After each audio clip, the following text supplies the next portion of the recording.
this is the first innovative pushchair brand in 20 years, the first new brand of pushchair that we're going to stock. I think we spent £126,000 with the branding company, and it just bombs. Phil Staunton has spent 20 years in physical product development. He built D2M Product Design from a back bedroom into one of the UK's most active product design consultancies. Over 1,600 projects shipped. He also made his own hardware product, raised £750,000, got it into John Lewis, and had the head buyer tell him it was the first innovative new pushchair brand in 20 years. Phil's pushchair had more engineered features than anything else in John Lewis. His bill of materials was double what Boogaloo was spending. He got it into 11 stores. He had buyers across Europe in the room. And between his first batch and his second, he made 42 engineering changes. Our first batch of product, we made 400 units. We then made 42 changes before we ordered our second batch of product. We had to order it really quickly because of the John Lewis stocking requirements and whatever else. Yeah. I don't believe that any one of those 42 changes any of our customers noticed. And then we get to a part of the story that Phil says has an easy answer and a harder one. Yeah, there's an easy answer and there's a harder answer. This episode is about the gap between design excellence and commercial reality. About what happens when a product earns the best possible validation from the market and still runs into the hardest possible truth. We put all this design effort in, we had all these patented features, and customers genuinely would just buy product because of the colour or who they'd seen pushing it, or because their neighbour had one or whatever else. And, as a product designer, that was just devastating. This is Why Design. Phil Staunton, welcome to Why Design. Thanks for being on the show. No problem at all. Pleasure to be here, Awesome. Chris. Pleasure to have you. We've been talking about this for some time now, and we're finally, seems like months and months later, here we are. It's nearly a year since we first said we should do this. So yeah, it's it has been a year like that though. so it's finally great to I'd say sit down. I'm stood up today for a change, but let's dive in, shall we? So Phil, you've spent the last 20 years or so in physical product development. You've built and grown D2M into, one of the UK's best known product design consultancies, shipping over 1,600 projects, and you've built your own hardware brand that landed in John Lewis. But before we dive into your background in too much detail, let's go back to a moment where everything shifted. You're standing in John Lewis, Oxford Street, with your pushchair brand on the shop floor. What's the exact moment you realised we've actually pulled this off? Yeah, and I think the exact moment was probably about 2 months before that, when we were sat in Victoria at John Lewis headquarters with the head buyer for nursery, one of her team, and she was like, yeah, this is the first innovative pushchair brand in 20 years, the first new brand of pushchair that we're going to stock, and we're excited to do so. We want to build that launch campaign with you. We want to do a big rooftop party on Oxford Street store as part of the launch and everything else. And I think coming out of that meeting with my team was just like, oh my goodness, we've actually landed this. And this doesn't happen. New brands do not get into John Lewis. New brands and pushchairs definitely don't get in. We were over the moon, and really couldn't believe it at that point at all. What made you decide to innovate in pushchairs then? And how many other brands did you have to pitch before John Lewis said yes? Oh, some good questions in that. We picked pushchairs because we'd already done a couple of pushchairs. We had good manufacturing contacts out in China as a result of a couple of kind of client projects we'd done in this space already. We'd also done some golf trolleys, so we could really kind of see the similarity. We built up some real expertise in terms of wheeled push products. I just wish that was a bigger category, but there we go. And we thought, it's about time we put our money where our mouth is. But it's a hugely commercial decision, so I don't mind sharing candidly, with you and your listeners. Product design agency is tough, right? It's constantly kind of famine or feast. You're constantly trying to keep the team, particularly if you're an agency that's reasonable size as we were at the time, we were 18 people at the time, trying to keep 10, 12 designers constantly fed with work is really hard. And we're like, what we need here is a different revenue line. We need something that actually we can scale. We need something that is not just going to be this kind of roller coaster.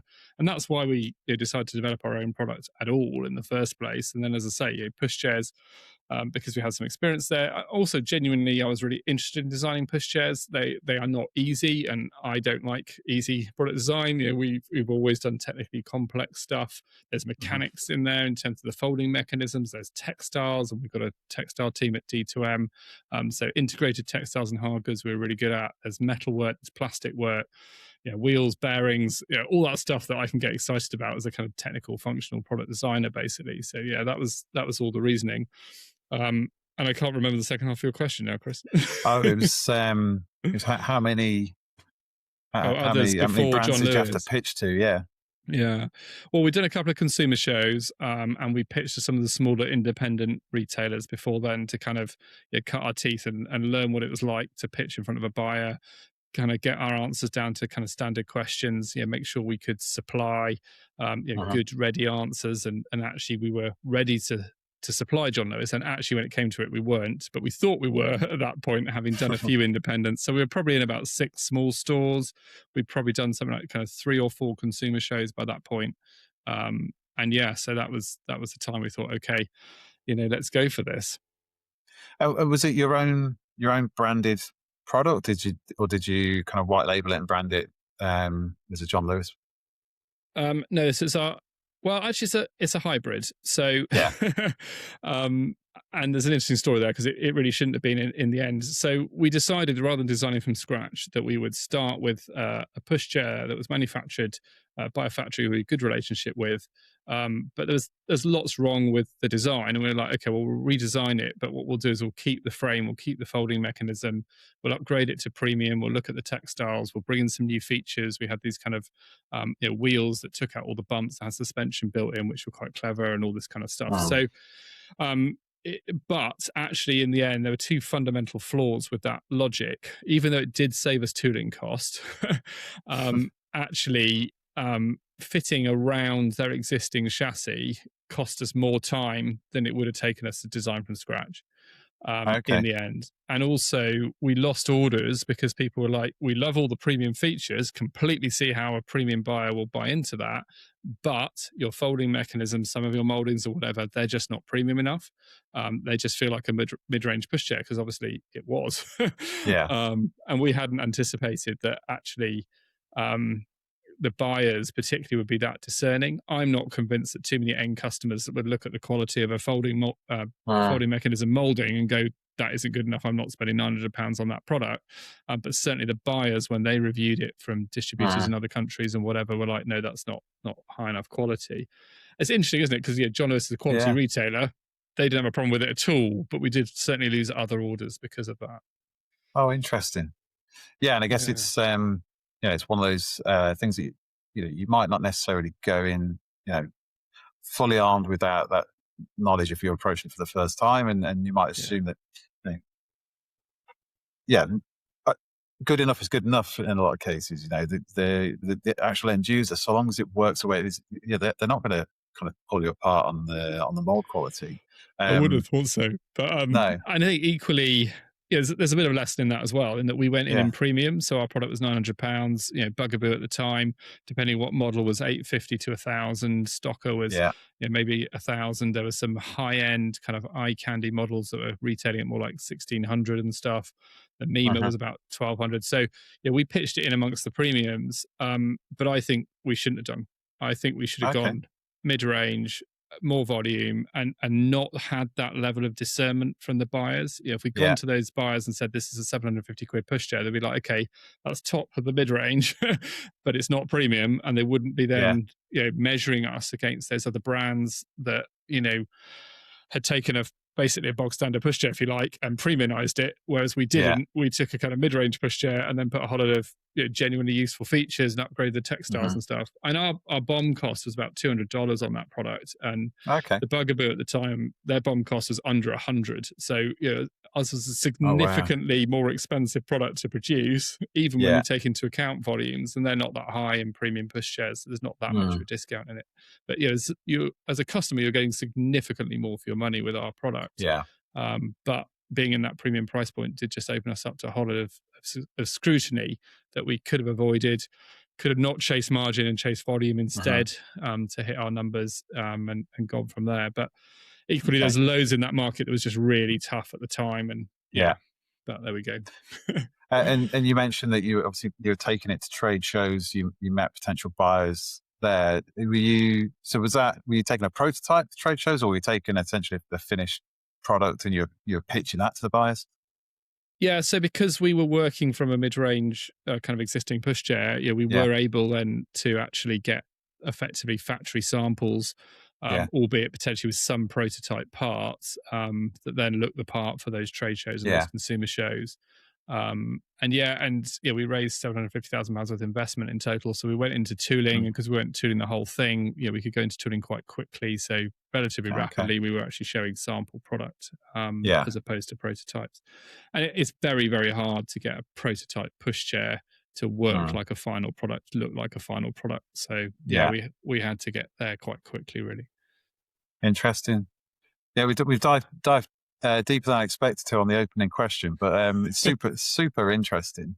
I'm guessing. So what you're saying is the key lesson there, or I wouldn't say regret, but key lesson isn't necessarily that you worked from an existing product. It's more about where you pitched it then, because of you're limited by the premiumness of it based on the donor chassis.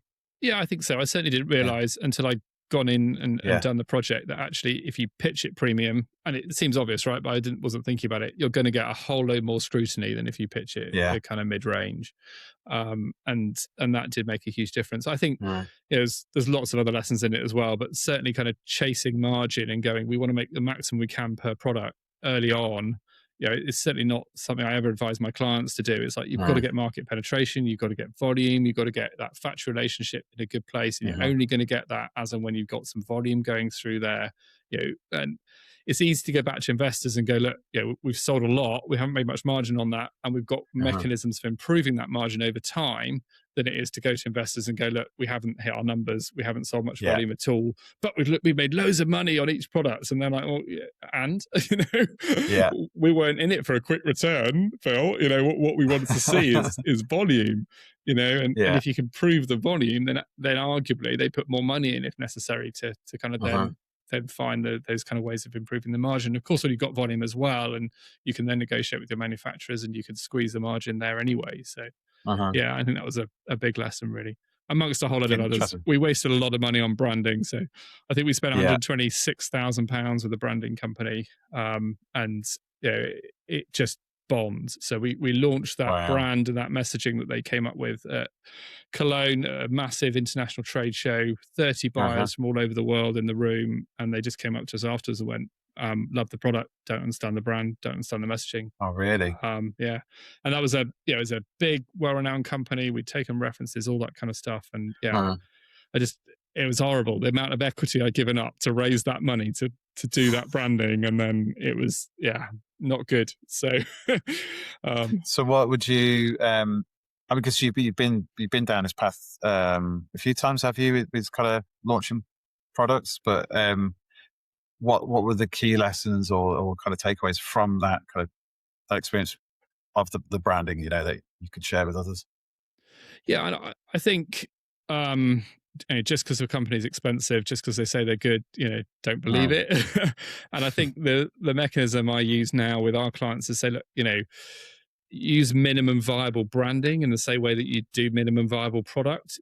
Don't go all out and spend an absolute fortune to do everything and all your brand guidelines and whatever early on before you started, selling something. Because inevitably your messaging and whatever will change, and what we thought was going to land and resonate with our customers didn't in terms of the brand. And I think I'd also say be very, very cautious of any branding agency that sits there and goes, no, we know what we're doing. It's like, I want the data.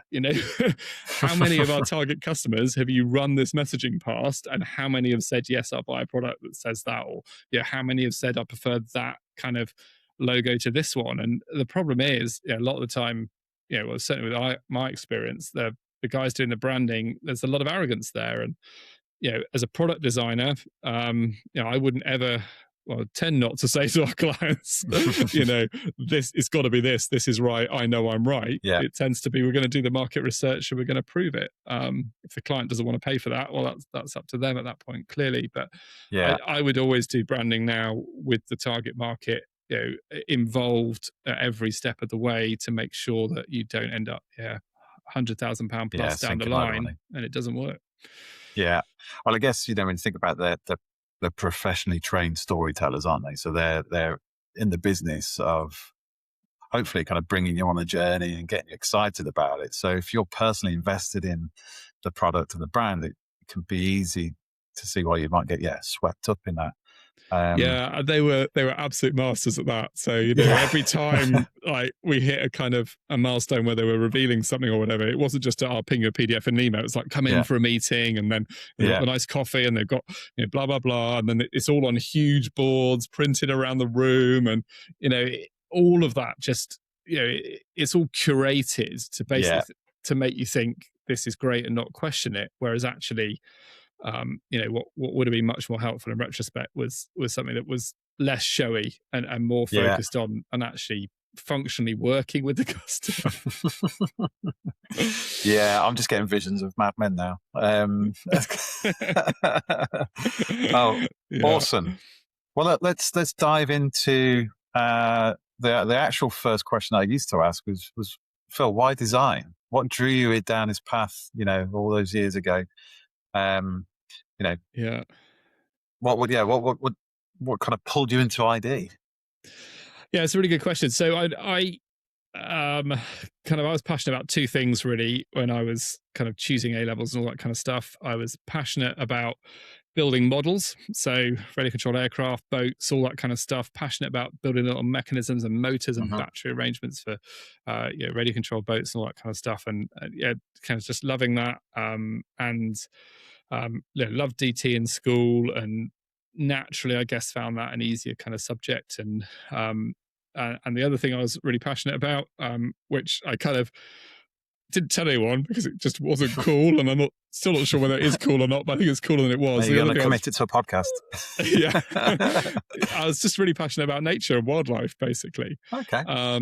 And I looked at careers in both, and if I wanted a career in wildlife, then basically I was going to get paid tuppence halfpenny in a couple of buttons. I was going to have to volunteer for 10 years on probably no pay, and everyone else in the industry was 65 in a wax jacket and male and white, and I was like, actually, I'm not up for that. So I went into product development and product design instead.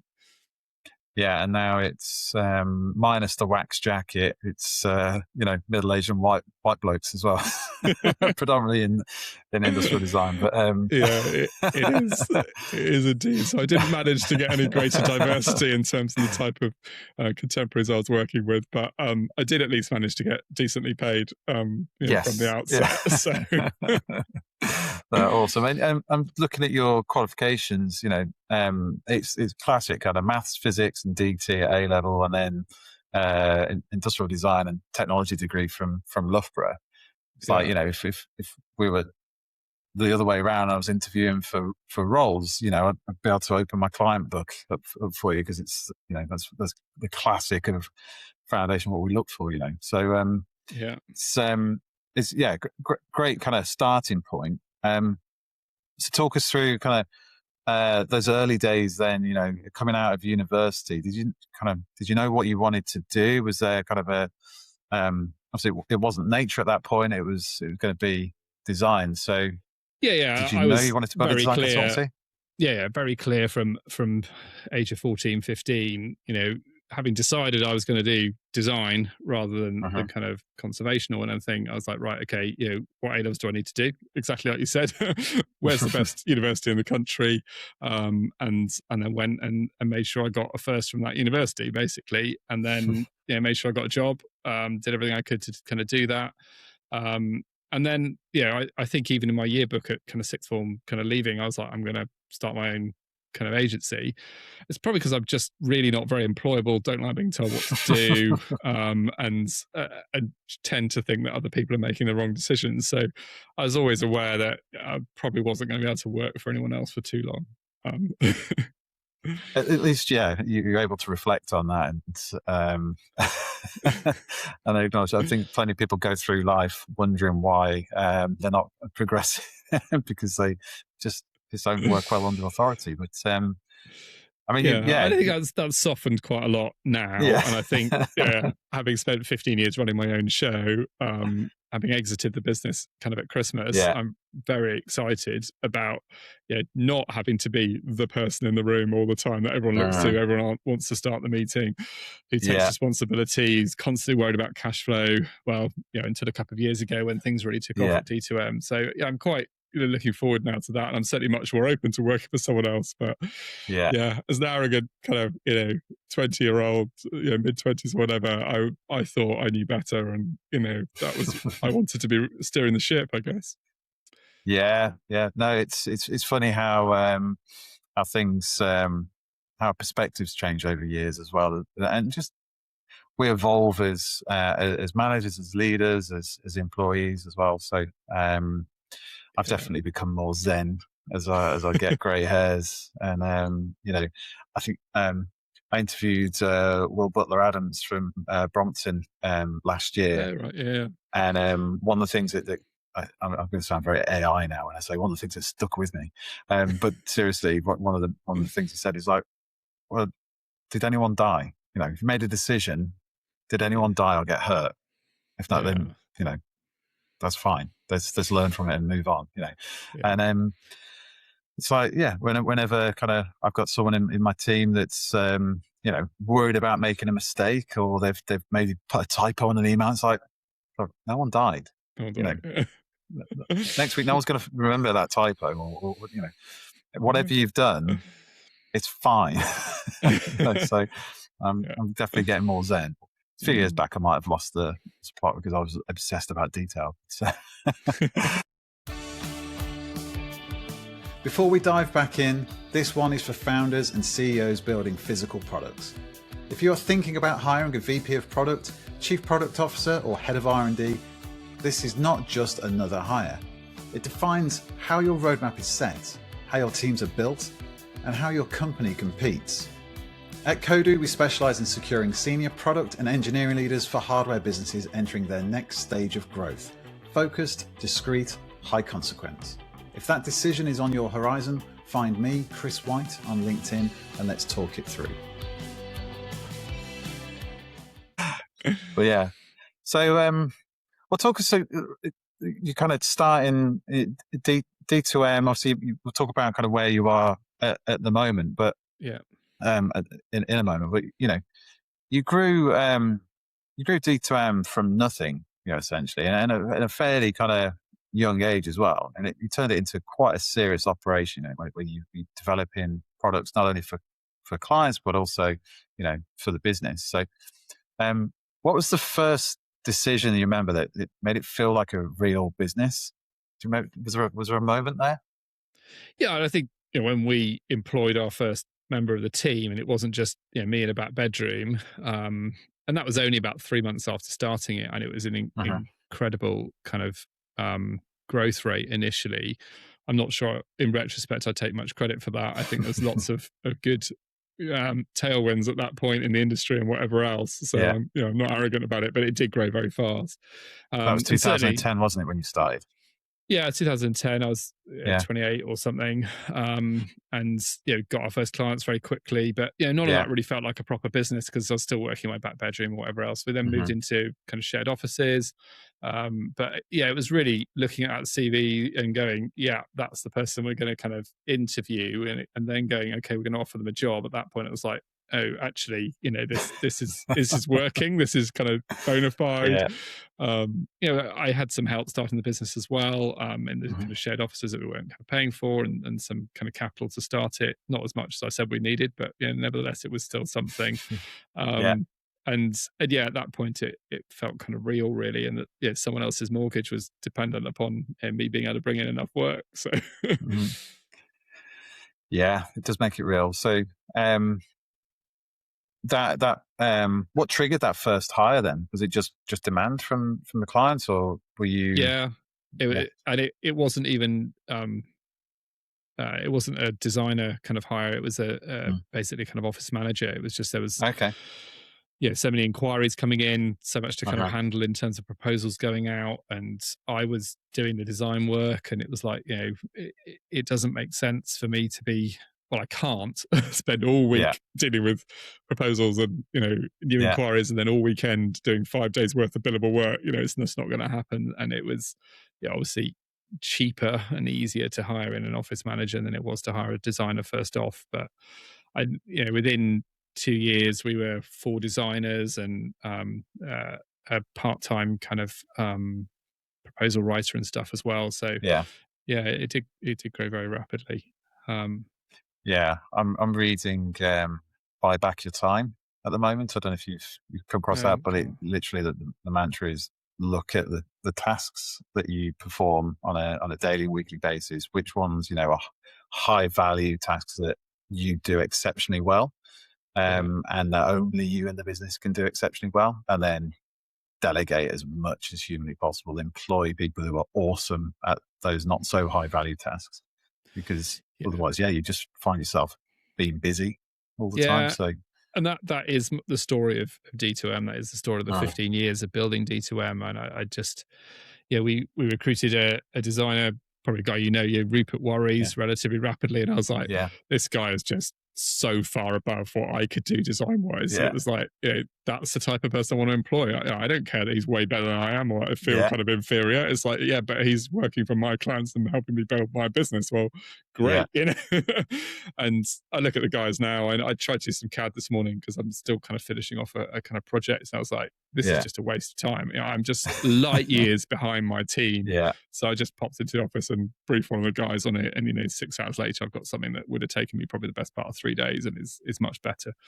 And yeah, and that's what I've done the whole way through. And I guess having delegated for 15 years, uh-huh, eventually got to a point where I had a team that didn't really need me, and actually then realized that they'd be better off without me, in yeah, fact. And I was actually kind of, holding them back in some ways. So, but I only achieved that and only managed to move out of the business. And not very many people do actually manage to found a business, grow it, and get to a point uh-huh. where it can survive without them. But that delegating and that employing people much better than I am was the only reason I managed to actually kind of do that, really. Yeah. So it's awesome, like you say, especially in a small kind of creative services business, creative problem solving business. You often find the founder. I'm in the same boat here. It's like we do things really, really well and to our standards, and it's very difficult to let go. Yeah. But you can condition that muscle, can't you, to delegate. And once you do, and see, "Oh, actually, that person's awesome at that, and see, it There's been a enables me to lot go and along do the things over way there." that Yeah, weren't awesome, though, I have to yeah, say. And when we were kind of 18 people, it was really hard to employ yeah, middle managers, to a point where we actually shrunk the company and said we're just not going to try again. So we had, uh, I think, three kind of studio manager, design managers kind of in a row. And they, don't get me wrong, they weren't all bad at all, but it didn't work in the way that I thought it was going to. And some of that was probably me and me needing to grow and uh, get more zen. Use that phrase. yeah, Um, but equally, I think it's very, very hard. I think that's one of the reasons that I wouldn't start a design agency again, is because there just is not an abundance of middle managers. uh, I've been to quite a lot of business talks over the years. One recently, a guy that runs kind of farm attractions, so completely different sphere, yeah, but he's really successful and doing very, very well, making lots of money. But one of the reasons is that he basically spends most of his time raising middle managers, putting them in place, and then taking his hands off that bit and yeah, then raising the next one. And it's like, that's all very well, but in an industry where 90% of the businesses are 5 people or under and therefore don't have any uh, managers, there's just yeah, no pool of physical product design managers to draw on, uh, and it just makes it very, very difficult, because basically you're having to train someone who has kind of cultural impact on your business, who is unlikely to have experience in physical product development. And yeah, I just found it very difficult. And equally, we tried to kind of raise designers up to become managers, and designers, Hmm. some of whom didn't want to. And we said, well, we think you've got that ability, and others who wanted to, who didn't have that ability. And yeah, it has just never worked for me at all, really. And that's been one of the Yeah. challenges and one of the reasons that we didn't, kind of pursue a growth trajectory beyond kind of 18 people. So I think it's common across industries, but very, very obvious within design and engineering, yeah, because I think most managers are accidental managers. We're put into positions of responsibility because we're awesome at the job that we're employed to do. We become a senior because in yeah, my line of work, we've built a certain amount of revenue over the years. It's like, congratulations, Chris, you're now a senior. The yeah, next year, congratulations, you're now a principal, or you're now a managing consultant. And it's yeah, like, but if I've got to do that whilst doing my day job as my kind of job I was doing before, and now I've got this team reporting to me. So now yeah, my ability to do that part of the job has been kind of diminished, and I'm responsible for these people, and I've yeah. had no training. I think that's pretty common across all industry, but um, it's a completely different job, isn't it? Managing team, even just from team leading to managing, it's very different, and most people don't get Yeah. training. No, But absolutely. And I, also, fully respect the fact that one of the reasons that probably middle management at D2M didn't work is, I wasn't used to training managers. I wasn't used to equipping managers. mm, I had no training in training managers, if that makes sense, and still yeah, don't. So I imagine it was probably a pretty difficult environment to kind of, try and get to grips with that kind of job. And you're not the boss who's setting the whole tone and everything else. So you've uh kind of got to manage up, and you've got to listen and all that kind of stuff. And yeah, equally, you're not just someone who's taking a paycheck for doing a very clear job. Is that what I mean? I don't know. And you've got to think there's lots of initiative, there's lots of people skills and everything uh else, aren't there? And I think it isn't easy to do at the end of the day. yeah.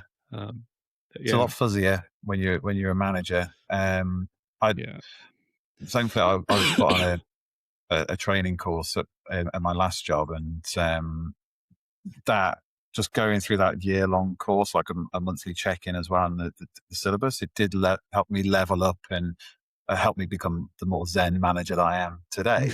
yeah, Um, but look, you go into that, and when they're talking about accidental managers and kind of, and it is, I recognize as well afterwards that my boss, probably you resonate with this, they didn't understand what I was supposed to be doing. And you find yourself as that middle manager, you know, fighting battles either side, in a yeah, positive way. It's where you're having to champion kind of your team, protect them, but yeah. also be a parent and authority to them, whilst also Yeah. being, yeah, not a I think nice that's place really to be. hard. I think Yeah. it's really, really difficult. And you Yeah. can't just be one of the lads in the team. It then No. doesn't work when you've got to pull one of them up for cocking something up.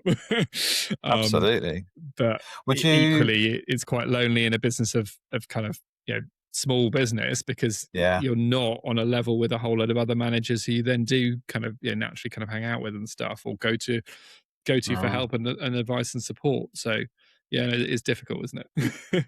Yeah, absolutely. Absolutely. So would you, obviously you said you wouldn't grow a design agency again, but, if you were, um, advising someone that, had a business that was kind of 10 or 11 people that would looking to step up, you know, is there any advice you would give other than just don't do it?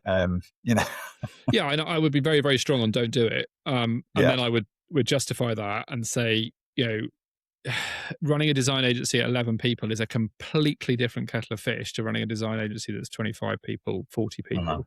And do you really want to do it? And if the only reason is to make more money, well, don't do it, because I made way more money running a design agency that was, under 10 than I did when I Yeah. was trying to run a design agency that was 18 people. And I was a hell of a Yeah. lot more stressed, and I was doing a lot more work, and it was just not lucrative at all. Uh-huh. I would also say, um, employ me as a consultant. I can help you. I can help you avoid a lot of mistakes. But the plan would have to be to get to 35 plus really rapidly. and also where's your money coming from to go from Yeah. 11 to 35, because 35 plus you can start to have an HR manager, you can start to have health and safety person, you can start to have a workshop technician. You don't have to do everything, and that can work as long as the pyramid is right in terms of enough billable staff ratios and all that kind of stuff. But between those two numbers is really, really hard, and that's why you don't find design agencies that between those two numbers. There's one or two who make it work. Yeah. Frankly, normally because they're making money in a different way as well. Yeah. But actual profitable, running a design agency is either you've got to be one of the larger companies in the UK, which is only 30 people plus, and you are probably in the top 10, maybe even top 8 of design companies in the UK by size, physical design. Or you just keep under 12 and you can manage it yourself and all that kind of stuff. So that would be my advice. Yeah, absolutely.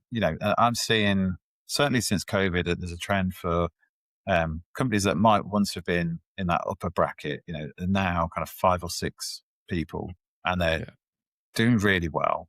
They're less stressed. They're delivering awesome work. But then, when the work does come in and they need to resource it quickly, they've got a bench of freelancers, or they'll partner with other similar sized agencies. I'm seeing a lot more collaboration go on in the industry now, and it's the only way, and it's also necessary. Yeah. The other thing I would say to someone who's got an agency of kind of 10 people or so and wants to grow it, it's like, well, how? Because it's a massively competitive industry. China don't want to be sat there just making stuff. They want the high value design work as well, and in a lot of cases, in a lot of industries, they've already got it. So my pushchair product is a good example of that, right? Absolutely. You've got university collaborations that don't have anything like the overhead cost of a standard kind of commercial business that's trying to stand on its own 2 feet. Universities are churning out way more graduates in design than there are jobs, which just mean that more and more of them start their own businesses. Some courses are even orientated towards you're going to have to start your own business because there aren't the jobs. And a couple of students a couple of graduates, who've left with a reasonable portfolio and some skills in AI, they can look like a very credible design agency really fast, and their overhead's nothing. So. Why compete with that? Unless you've got something that is stand out, I would be like, don't do it. Honestly speaking. I mean, it's certainly a changed landscape, that's for sure. And I think I've heard from plenty of agency owners who they know they've lost out to individual freelancers or contractors. And I think those that are doing well they've doubled down on their niche. They know exactly who their ICP is. They can talk through the case studies. They can, but they're also doing more for their niche. So they're not just relying on ID being their core revenue stream. They're able to do more for their core client base, and then augment their team with their bench of freelancers. So. I think there's still there are plenty ways of to work make out it there. work, but all I'm saying is if you're trying to grow an agency significantly, you've got to be pretty certain you're going to manage to kind of do that, because there's a couple of agencies trying it at the moment, and I highly suspect in a couple of years' time they'll be back to where they started and just a lot poorer and pretty gutted and with more grey hair.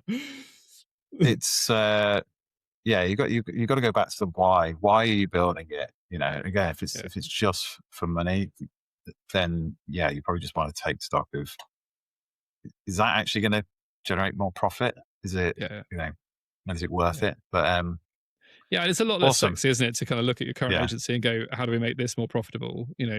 How do I double down and get, 30% more revenue out of my key 3 clients? Or how do I cut my costs a bit more? Or how do we get an hour back out of every project stage? And I can see why people don't want to do it, because I don't want to do it. But realistically, if you want to make more money, that is way easier, way less risk, way quicker than trying to grow an agency in this environment. And I grew my previous company. I then grew this one very, very rapidly. But looking back on it, I'm not sat here going, I'm an amazing kind of business growth guy. I just don't think I am. I think, I just grew it at a time where actually product design as a whole was growing. And I did some innovative marketing stuff that other people hadn't done yet. And I got lucky, fundamentally. It's just right time and right channels that other agencies were missing. And that's kind of what I think a lot of it was based on. Yeah, absolutely. I mean, it's you have roads, in some respect, rode the economic waves fairly well. But like I say, you put yourself out there. The reason why we connected was, I took notice of your social media, your LinkedIn, your YouTube stuff. So perhaps we could talk just very briefly about that. In terms of, obviously we've talked about branding agencies, but kind of content marketing, branding, as of you and of your businesses. Yeah. When did you decide to become a YouTuber, become a podcaster, become a an influencer? And for people that aren't watching this, I'm doing the air quotes there. Yeah, please do. Definitely with a lowercase I and very small font. I'm not sure I am. I think basically, I've always been looking for a kind of marketing edge. I've never been afraid to spend money or time or effort on kind of something new. We were very early into Google AdWords, now Google Ads, way before most agencies were, and that worked really well to kind of grow a couple of grow the two kind of design agencies I've been involved with, really. But that got highly competitive. It's not long before people kind of jump on the bandwagon and see. I did a lot on SEO, and I think for a while, we were leading the way in terms of kind of search engine kind of organic or optimization. Unsurprisingly, people piled into that as well. I'm not saying because I did, just because it became a thing, didn't it? And then kind of socials, and I think I decided to do the YouTube thing. It's because it was like, well, Google's really crowded. YouTube is the second biggest search engine. It isn't. I can appear high on Google, on YouTube search results. All I've got to do is get to know kind of making videos. And actually, I've got to be prepared to then say some stuff on camera and take some flack potentially. And it was like, well, it's a small price to pay, right? And so, we were one of the first, there's a couple outside the UK to start kind of doing YouTube videos. I think I was the first one to do YouTube videos that actually started to gain kind of natural clicks and natural optimization on YouTube as a platform. Before that other people kind of jumped on that bandwagon as well. And again, that did as well for a while. I genuinely, not just because other design agency owners listen to this podcast, but just genuinely, I'm not sure it was worth it, because those videos and learning that new platform was a massive amount of my time and effort. And I probably could have got more of a return by simply ringing previous clients and going, have you got any design work? Any new projects? But that's the boring stuff that I really don't want to do.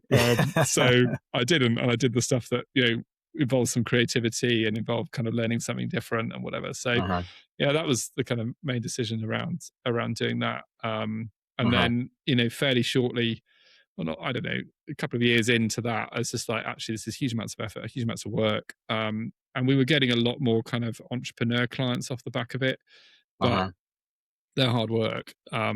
And that isn't necessarily the kind of key target that we want in terms of clients. So that's when we moved across to kind of doing podcasts instead. Kind of felt that business owners and things who we wanted would probably more likely to listen to a podcast between, driving between meetings or whatever, than they would watch a YouTube video.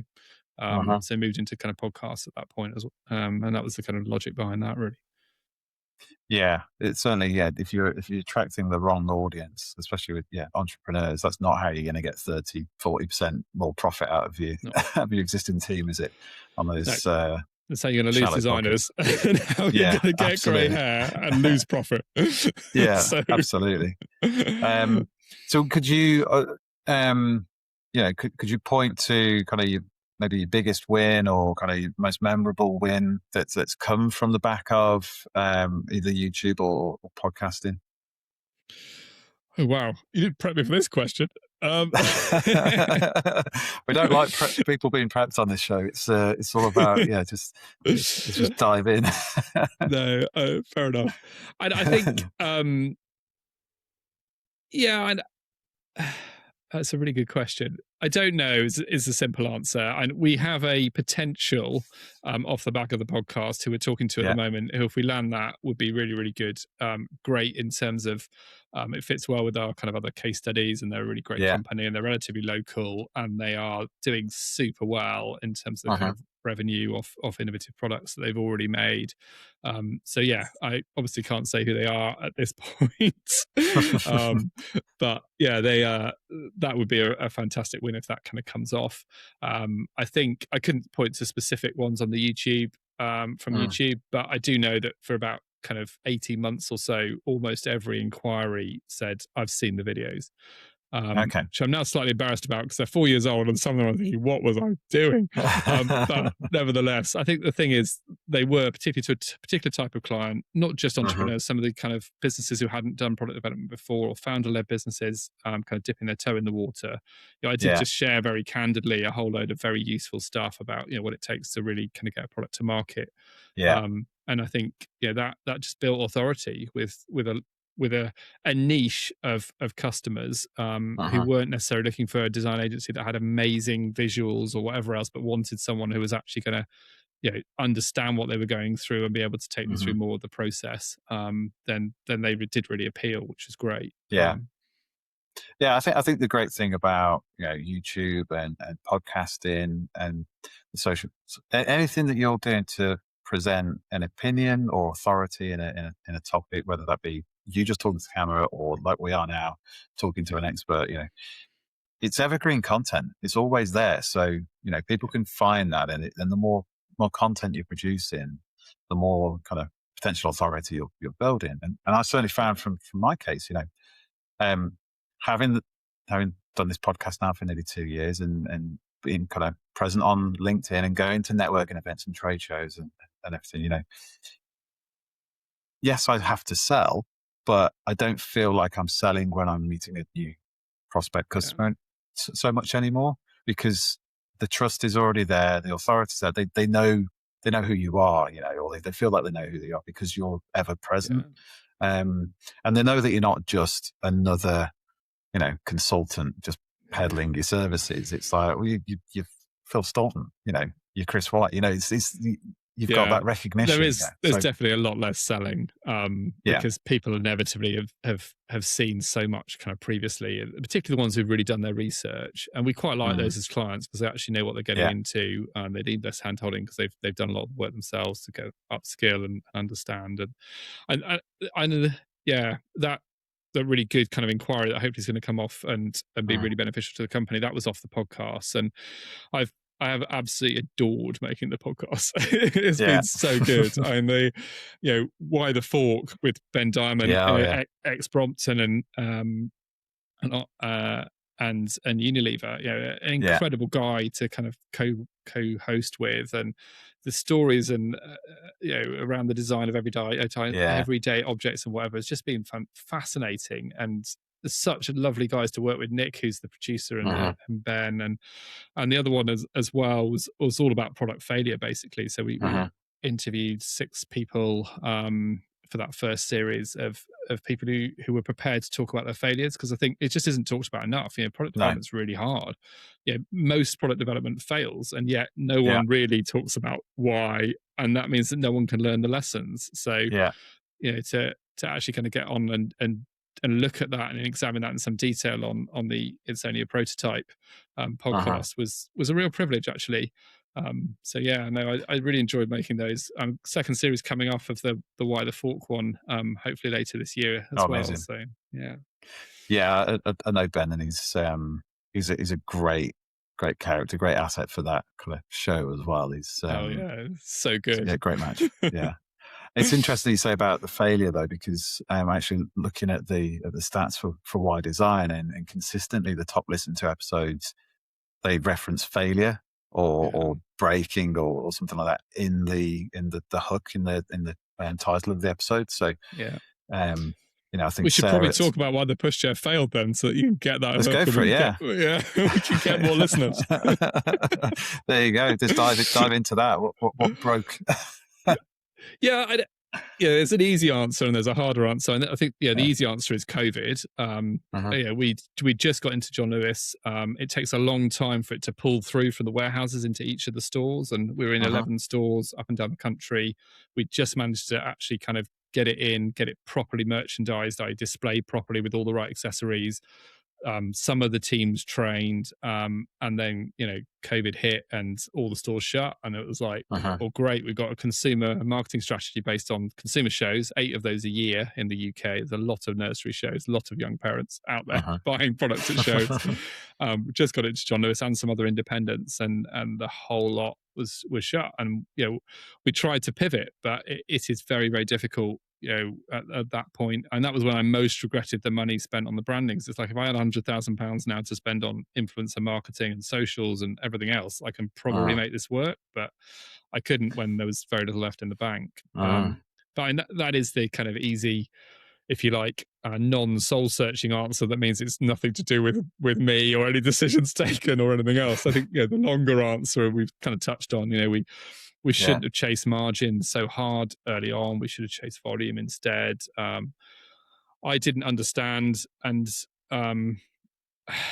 how hard it was going to be to work with John Lewis. We should have gone into them probably a year later, once we've really got our messaging tied down, once we've really got our assets sorted, because updating that kind of thing on the John Lewis website takes months. So the fact we were evolving that all the time was a real problem. And there's some other kind of reasons in there. So I don't. So I didn't realize merchandising products, and particularly pushchairs is a whole kind of art. And I didn't realize, but when I was kind of testing other brands' pushchairs on the shop floor, I was like, how come this steers so easily and so beautifully? And then took the front wheels off and went, oh, someone's been in and greased this to the point where it just like runs really easily. So mum pushing it up and down goes, oh, this is lovely and smooth. And of course they pushed ours and went, that doesn't feel as smooth, and so they went with the other one. So all that little stuff, and you see the merchandisers in there from other brands, and they're steaming the pushchairs, so there's no creases on anything, and all this kind of thing. I had no idea.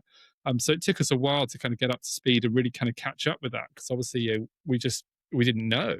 And I also didn't know that John Lewis sales staff, they just had a new company policy where the sales teams were moved around departments.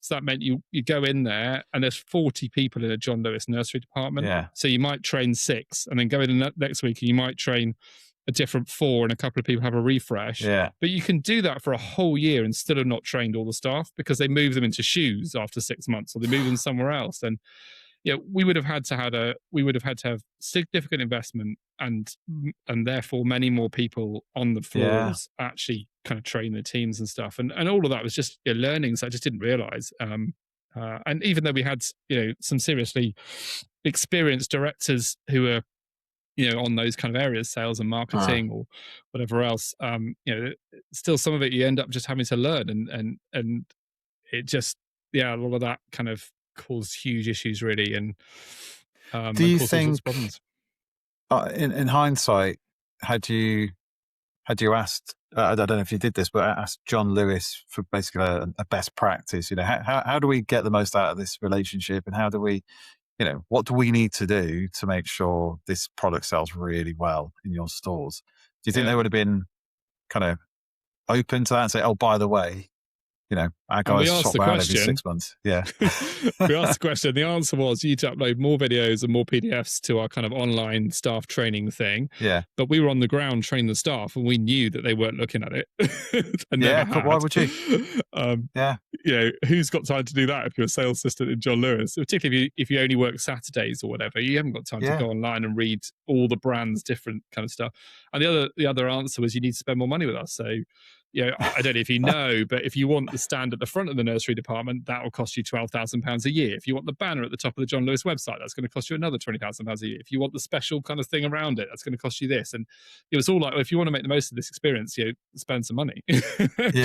Crikey, yeah. So they weren't the right answers. They should have been much clearer with us really regarding the kind of training requirements and whatever. But I think also at the time in John Lewis, a lot of the teams were quite demoralised, particularly in nursery, because I think they realised that some of the company level decisions were just causing a lot of problems. And a lot of the buyers and stuff knew that John Lewis was leader in nursery, because young parents would go in for some genuine personal advice from someone who knew. When you have a baby for the first time or you're pregnant, you're like, I don't know what the brands are, I don't want to buy or anything else. You wanted to talk to someone, but this kind of moving people around department policy and some of the other policies was just ruining that kind of personal touch. And well, we were there, they'd started having this thing where you can book in for a half-hour advice session, but people didn't want that. They wanted to go into the store when they wanted, when they were free on their lunch break or whatever, not having booked 2 weeks in advance, and talk to an expert, and that's what John Lewis is always known for. But they were just kind of moving totally away from that. And I think that was really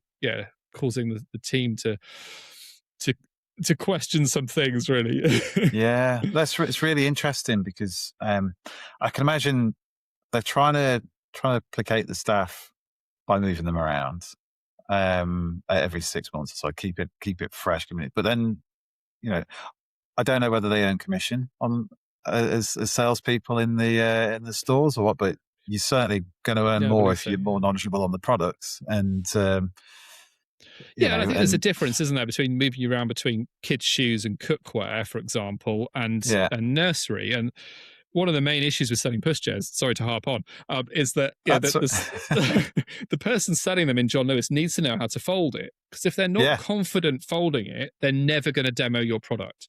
So it doesn't matter if the right target audience come in who would be perfectly suited to an ARC pushchair. If the sales assistant doesn't feel confident folding it, they won't take them near it. They'll be like, oh, what you need is a Stocker or a Jules or this. And also, if they've sold 10 of those already this year, they're way more likely to take to them to show that product than they are anything else. And this is the other thing we realize is, big brands often, obviously not going to kind of claim they all do and get into trouble legally, but big brands often will buy back stock just so that the assistant feels like they've sold a product, feels confident they've sold this new product, and therefore will demo it and sell it to someone else. But if you haven't got budget to do that, that's really hard, because you're competing against companies who are doing that kind of thing. That's shocking. It's lifting the lid on that. Wow. It's really interesting, because I imagine this is a shared experience for most new parents. You get that pushchair out for the first time, or that car seat. It's like, how the bloody hell does this thing fold up? And it's like, even though you've been shown in the store, by the time you actually come to use it and unfold it or fold it together, like, and I'm losing a baby in here somewhere. But actually, it's even worse with grandparents, because they're not doing it all the time. So with my parents, for example, it was always like, well, look after the kids, but don't ask us to fold the pushchair. You'll just find it outside when you get home, no matter what the weather. So we did work really hard to make it really simple for grandparents. Grandparent friendly folding, and actually, it's really interesting, because grandparents loved our product. So at consumer shows, often the prospective grandmother would be like, buy this one, it's amazing, look, it's really light, and all the practical features they could understand, because obviously they'd had kids, even though it was 20, 30 years ago. Whereas the mums often were way more interested in, well, does it come in coral, or what was the latest kind of B-list celebrity seen pushing that in Hello magazine. And that was also terrifying, I think, to realize that we put all this design effort in, we had all these patented features, and customers genuinely would just buy product because of the color or who they'd seen pushing it, or because their neighbor had one or whatever else. And as a product designer, that was just devastating. It's like all this effort, all this technology, and you just don't care. Oh no. There we go. It's the interplay between design and marketing and influencers there, isn't it? So no, absolutely. Well, I'm conscious. We've talked a lot about failures and kind of what not to do, but let's talk about what you are doing now. Obviously you've exited or in the process of exiting D2M. Perhaps you could fill the listeners in on kind of what you're doing today and what you're offering.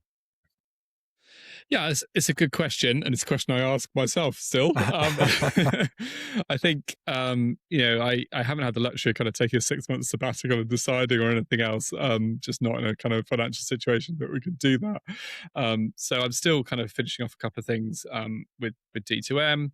I'm potentially going to end up with a kind of fractional head of product role that was probably going to come off in the next kind of couple of weeks. So it's verbally been agreed, but there's no ink on the paper yet. And then outside of that, what I'm trying to desperately do is also get some work, consultancy work or whatever in the kind of nature restoration kind of space. Very, very hard to change career at this stage and trying to support 3 kids, and everything else. I did do some consultancy in that space last year, which was fantastic. And then also I'm advising a guy who's got a product design consultancy. It's in quite a niche sector, so it doesn't compete with D2M, which makes things easy, but he's just a kind of one-man band at the moment, and he wants to grow it. And so I'm basically... You say no. I think it's fine to grow from 1 to like 10, which is what I've said to him and what the strategy is. I just 10 plus I think is harder, and I haven't said exactly that to him. And actually he's taken that on board, and the strategy is a result is a little bit different, which is good and healthy, I think. So I'm working with him, and he's just, I think, really pleased to be working with me because he's avoiding all the pitfalls that I've made, and it's costing him way less than it cost me to learn those lessons. So that's really good. I'm enjoying that. So that's the kind of mix of things. I've got a couple of applications in for government grants on kind of nature restoration based projects. So it's been really interesting to apply kind of product design, systems thinking, and creative problem solving, and all of that to an entirely different sector. And as a result, I think ended up with some kind of good ideas out of it. So just trying to get the funding in, and then hopefully be able to do some of those projects. So it's quite an exciting time, but also kind of slightly daunting, because it's juggling lots of different things. I can't wait actually to be fully clear of D2M, know where I stand and whether I've got these grants or not, and then kind of be able to kind of focus really. Because at this point, my day's made up of kind of wearing even more hats than when I was running my own business. And as you know, I mean, running your own business, you're wearing loads of hats anyway. So absolutely, I think you mentioned to me that you fed up with the management and getting pulled into lots of different things with D2M, but you've left it in a really good place that and that's how you should be growing a business. Really, is that you should be kind of designing your way out of it at some point, whether you exit or not. It shouldn't. You should be able to go on holiday and it can still kind of operate. So now you're looking forward to advising. Maybe getting stuck in hands on some projects, but you've got time to be helpful. Absolutely. And I think, it does seem crazy in some ways. D2M is in a really strong cash position. It's got a fantastic team who are staying and are all continuing to work. They haven't left because I have. It's actually in a really good, stable place with a fantastic client base. We've got some amazing kind of projects and working with some great kind of clients that everyone will know the name of, kind of thing. And in some ways, it feels odd to be walking away from it, at that point. But I think, I am a startup guy, and that's the bit that gets me excited. So these new projects, new businesses that I'm getting kind of involved with, I'm just way more excited about doing that than trying to kind of maintain a status quo. And the truth also is that D2M doesn't want or need me. It doesn't need the skills I've got. It doesn't need that kind of startup kind of energy. It doesn't need someone at the helm who's constantly kind of trying to find the next thing. It doesn't need any of that. It's a mature business. It's 15 years old, and as I say, all those kind of stuff, it's got all the case studies under its belt it would ever need, and all that kind of stuff. But what it needs to do is kind of settle and continue to do really well what it's done well for the last kind of 3-4 years particularly, and keep doing that. And that just isn't me, and I'm not the right person to lead it. It's good all round. It's just I'd like a crystal ball to know that this is all kind of settled out in terms of what I'm doing in 6 months' time, and be a bit clearer about it. So You'd think someone in the design network had designed a crystal ball by now. It's Would have thought so. It'd be good, not yet. Yeah. So if obviously you've got the potentially the fractional role coming up, you're advising a small design agency owner as well. Yeah. If you fast forward 6 months, assuming you get the fractional piece, what does good look like? Towards the end of that 6 months with you involved. What were you kind of hoping to deliver for them? It's a good question. So I think with the fractional head of product role, it would be about launch of their first product. So it'd be on the market, with rave customer reviews and early adopters, and hopefully winning some awards and all that kind of stuff. But for me, really, it's never really been about the awards. You can buy awards. It's more about the fact that actually the product is doing what we set out to do, and the reason I like that potential role is that actually it's a product that's going to genuinely improve people's lives. So it's aimed at a very specific kind of target market. It's a kind of hygiene product, and assuming that we can get it all sorted and get the cost at the right price point and all that kind of stuff, it will genuinely actually kind of give back to people who use it. So that would be a kind of huge win, really. And the role there is well, the lady who's founded the business and said the reason she wants me is because I have a blend of strategic thinking and ability to implement that she thinks is very hard to find. So success would look like that she still thinks that in 6 months' time, and she's like, yes, you've set the right strategy, and you've actually also implemented and delivered on that. And that is what I enjoy doing. I don't really want to be a consultant who just sits in the background and says, oh, you should have done that, or now do this. I do like rolling my sleeves up, getting stuck in and making it happen. But equally, I obviously have a kind of leadership kind of element and a kind of strategic thinking as part of what I do. So it is nice when I can kind of blend those two things, really. And with the agency owner I'm working with, it's similar kind of stuff, really. So we set the strategy together in 6 months. Probably 12 months would be a better measure with that one. A win would basically be his consultancy isn't just him anymore. It is now 4 people. It probably won't be profitable because growth costs money, but it's at least kind of breaking even at that point. And what we set out to do in terms of turnover increase and all that kind of stuff that we've achieved. And that will be not just because I set the strategy, but because I was also involved in the implementation to make sure that bloody well did happen. And it wasn't just a kind of pie in the sky plan. So it's quite interesting. I started off with just doing the strategy piece for him, and now actually I'm doing more like 3 days a month. A couple of those are actually on the ground, doing stuff that makes a difference. I'm enjoying that a lot. And that's what a win would look like, I think, and for him as well, I hope. Yeah, so it's kind of like you're going in working with the founder. It's like there's the North Star, right? Let's go and get it, and you're taking them with it. It's not just setting the strategy; it's kind of getting stuck in as well. So amazing. Before we get back to the episode, something most teams realise too late. Keyword matching does not build hardware. Experience does. At Kodu, we specialise in senior contract designers and engineers who have actually shipped complex products. People we know, people we've worked with for years, people we can reference confidently. We assess beyond the CV, technical depth, commercial awareness, ability to deliver under pressure. Yes, we can turn a search round in under 24 hours, but the shortlist is tight for a reason. If you need senior contract firepower that is properly vetted and fully compliant, message me directly on LinkedIn.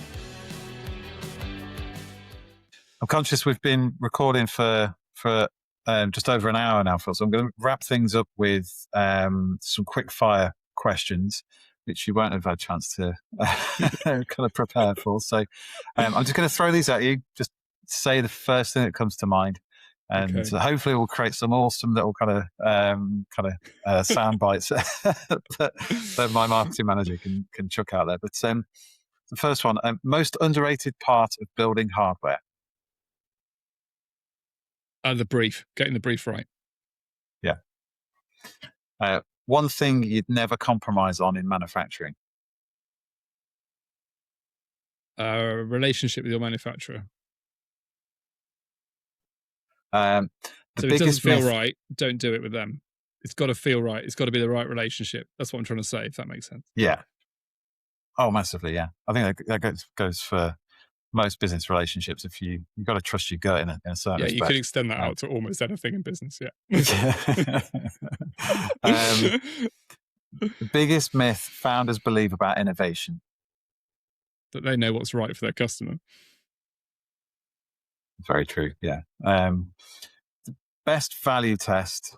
And before we go into that, actually, so when you're as a consultant, when you're faced with a founder that believes they know what's best for their customer, what's your go-to response, or how do you handle that? It's very, very difficult, honestly speaking, Yeah. having done it for 20 years now, worked with hundreds of them.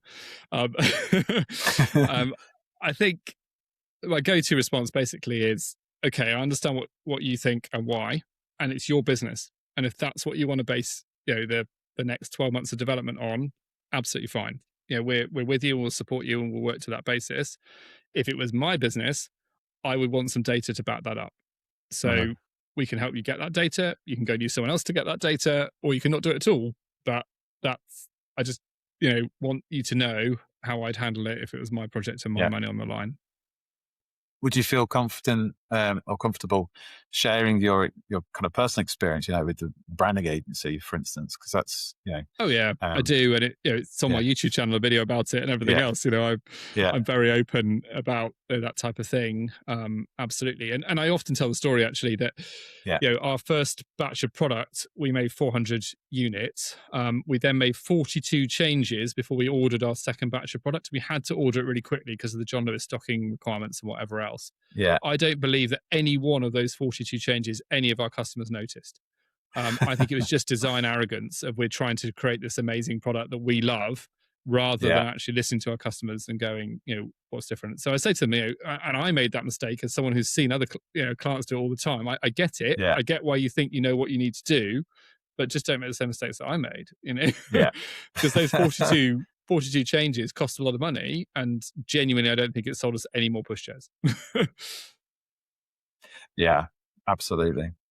And that goes in nicely to the next question. Best value test before you spend real money on tooling. Set up a website with an e-com platform and get people to actually click buy now, and then send them an email saying, really sorry, it's not quite ready yet. Do you want me to tell you when it is? Because if people click buy now, they're genuinely prepared to spend money, and that is way more valuable than any focus group, any market research agency you paid a fortune to. That is the actual acid test that's going to make a genuine difference to your business. And that person's lost nothing. I'm not saying take the payment off them. Don't. But you then genuinely know that they would have bought it. And if you can A/B test, different messaging and whatever across that website and see more people click buy now. If I showed this image with this text, well, great. You're also kind of refining your marketing and your brand messaging and everything at the same time. Yeah, I mean, no one does it, but you should do it. No. Yeah, absolutely. I mean, there's a lot of companies successfully use pre-orders or kind of Kickstarter campaigns that or other crowdfunding platforms are available. And it's, if people are willing to put their money down on something on hope, I guess. Well, that's what you're selling as a consultancy anyway, isn't it? It's hope that we can deliver. Then it's a good test. So next question. You'd have to, by the way, if you're going to do that, you'd have to drive traffic to the website. So you'd have to spend something on paid ads or whatever else. But the fact is, you might spend, I don't know, $5,000 setting that website up and another $5,000 promoting it. So 10 grand, that's cheap for market research. But this is actually genuine market research with genuine customers. And if some of them give you your email address to say, tell me when it's ready, you can then actually contact them and ask them for more feedback and everything else as well. So and that's what I'd suggest. Awesome. A book, framework, or mental model you actually use? Oh, gosh, that's really difficult.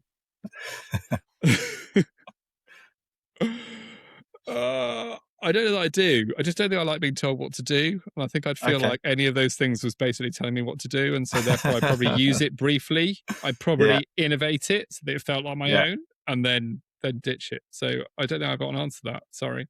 Do you have a book that you recommend, that, a book that you read at some point that genuinely kind of moved the needle for you? Yeah, but it's not what you'd expect. So it's called Bread Song. It's Okay. about a girl who started a bakery, and it's got some really good recipes in the second half of it. But there's a huge number of business lessons in it, told Yeah. basically by the story of a kind of, I don't know, 14, 15-year-old girl. And Huh. I think there's some of the best business advice I've ever read in it. And only half the book is actually her story anyway. And it's got loads of Yeah. pictures, so you could probably read it in 2 or 3 hours. And Nice. yeah, a lot of good lessons, even just stuff like, do what you're passionate about. Yeah. And I think that's so true. And we've put off loads of D2M potential clients over the years by just Uh-huh. saying, this is going to be really, really tough. I don't think this is me. I think a dragon said this before. Running a business, whatever it is going to be really, really tough. You've got to have another reason to do it that isn't just, I want to get rich. You've got to be passionate about it genuinely, because otherwise, 3:00 in the morning when the shit's hit the fan and you can't sleep, you're not going to want to keep doing it. And perseverance makes a huge difference in terms of business success, and it's a lot easier to persevere if you're passionate about it. So just things like that come through from her stories, told in a really humble, really simple way. Yeah. So yeah. Oh, bro, that's unexpected one, but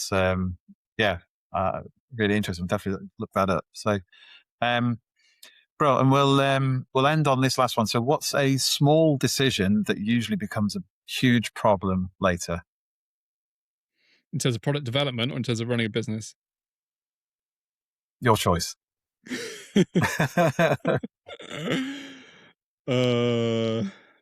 Small. So the small decision would be, is that a small decision? It's not really a small decision. Oh, I don't know. It's a really difficult one again. I think in product development, the small decision is it will fix that later, or we'll come back to that, or that's not quite clear in the brief, but it'll become clear later, and we'll ignore it for now, and becomes a massive headache kind of further down the line. I would say. I think the other thing is that people don't often realize is if you make changes late in the design process, it's going to cost you a hell of a lot more money than if you make changes early on. So what feels like a small decision early on, and then you later look at it and go, actually, I do want to change that. You just get it sorted out earlier, basically, I would say. And in business, I think it's a lot harder. I think to answer it slightly differently, I think one of the decisions we've regretted at times is to go, we really need this position filled. This candidate isn't perfect. And we've got a couple of alarm bells ringing, but we're just gonna offer them the job anyway. There's a probationary period. We can end it if it has to. We make it sound like a small decision, and it just isn't. Yeah. It is always a massive decision, and you should always get it right. Yeah, because it's much harder on you, the employee, the business, to fire someone than to hire as well. Yeah. So it's better just to tough it out, recruit again, go through the whole recruitment process again. Ring Chris White, for example, rather than ending up with someone who you then say, "Oh, we're just going to let them through the probationary period. We've got some concerns, but you've spoken to them about it. It'll be all right." It's just that they weren't very confident, and it just spirals. And never once have, and I must have recruited probably 70, 80 designers, maybe more if you include students and whatever else. And never have I kind of gone, okay, it'll be all right. I've got a bad feeling about it, but I'll offer that person the job. Never has it worked out. Yeah. It's always been a shit show. Yeah, I think one of my clients, it puts this really well. It says, if it's not a hell yes or a hell no, then why are we even debating it? It's and it goes the same. If you're receiving job offers, you shouldn't just just accept like the first thing that comes along, or the okay opportunity. Obviously, some of us aren't kind of in a fortunate position to have too much choice, but it's got to be hell yes. Otherwise, you're looking again in 3-6 months time anyway. As an individual. So I think you can drop the bar slightly when it's inquiries for new projects, when you're kind of slightly dubious about it because you're obviously getting paid and whatever else. I think that's a lower bar, but nevertheless, I'd still say if there's alarm bells ringing, just say no, because again, never have I gone, I'm worried about this new inquiry, gone ahead with it, and then gone, oh, that's all right. It's never been. And it's really hard. I thought it was going to be. No, too. And, it's really hard. I get it. We've had cash flow problems over the years. Not thankfully for the last kind of 5 or 6 years at all, but early days.